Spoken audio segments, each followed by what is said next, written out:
ఒకవేళ నిరాకారం నిరాకారం కొనలేదు. కాబట్టి మీరు అఖండమైన అనంతమైన ఆది మధ్యాంతరహిత పరమాత్మ, నిర్గుణ పరమాత్మే. నీ స్వరూపం నిరాకారము.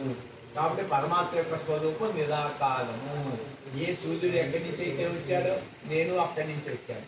ఏ భూమి ఎక్కడి నుంచి పుట్టిందో నేను అక్కడి నుంచే పుట్టాను. ఏ కృష్ణుడు ఎక్కడి నుంచి పుట్టాడో నేను అక్కడి నుంచే పుట్టాను.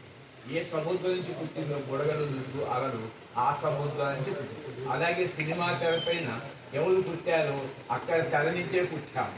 డైరెక్టర్ అయినా అక్కడి నుంచే పుట్టాడు, హీరోయిన్ అక్కడి నుంచే పుట్టాడు, విలన్ అయినా అక్కడి నుంచే పుట్టాడు.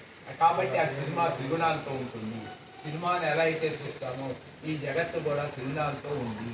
కానీ ఆ సినిమా తెర నిరాకారం, నిర్గుణం, నిర్వికారం. అట్లా ఈ చరాచర సృష్టి పుట్టుక తావున్నా కూడా పరమాత్మ ఏమి కించిత్ కూడా బాధించదు.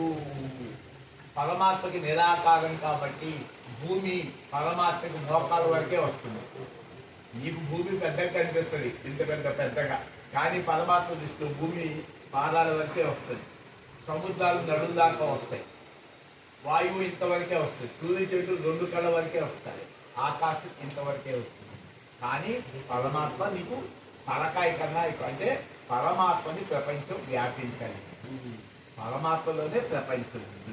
ప్రపంచానికి అతీతంగా పరమాత్మ వ్యాపించున్నాడు. కాబట్టి ప్రపంచం చెందినది పరమాత్మ.